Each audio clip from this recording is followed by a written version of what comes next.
Welcome to Telangana వెలుగు. నేను మీ రాజు. కేసీఆర్ రాజకీయ అపార చాణక్యుడు. కేసీఆర్ గనక ఒక పని మొదలు పెడితే అది కానిదంటూ ఉండదు. మొన్న మాత్రం ఏదో బై లక్లా ఓడిపోవడం అనేది జరిగింది.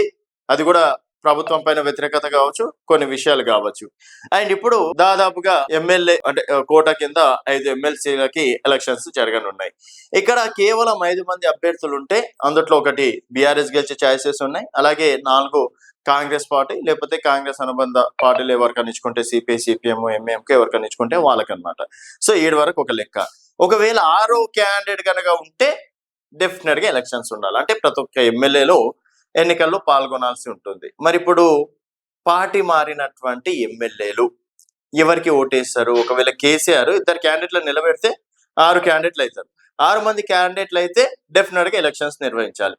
ఎలక్షన్స్ నిర్వహిస్తే పార్టీ మారినటువంటి ఎమ్మెల్యేలు కాంగ్రెస్ ఓటేసిండ్రు అనుకోండి.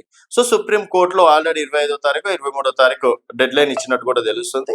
సో ఆ రోజు కూడా ఇదొక అంశం పైన బలంగా మాట్లాడే అవకాశం ఉంది. ఎందుకంటే 20వ తారీఖు రిజల్ట్ కాబట్టి.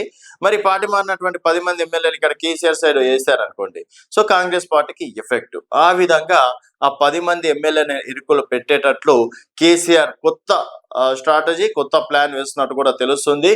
సో ఒక్కరిని నిలబెడితే కథ సుఖాంతం, వాళ్ళకి నచ్చినట్టు వాళ్ళే ఎమ్మెల్సీ అవుతారు. వీళ్ళు 4గురిలో వాళ్ళకి సంబంధించిన వాళ్ళు వాళ్ళ ఎమ్మెల్సీలు అవుతారు. పొర్రపాటుని 2ని నిలబెడితే డెఫినెట్ గా కేసీఆర్ మళ్ళీ చక్రం తిప్పే అవకాశాలు ఉన్నట్టు కూడా తెలుస్తుంది.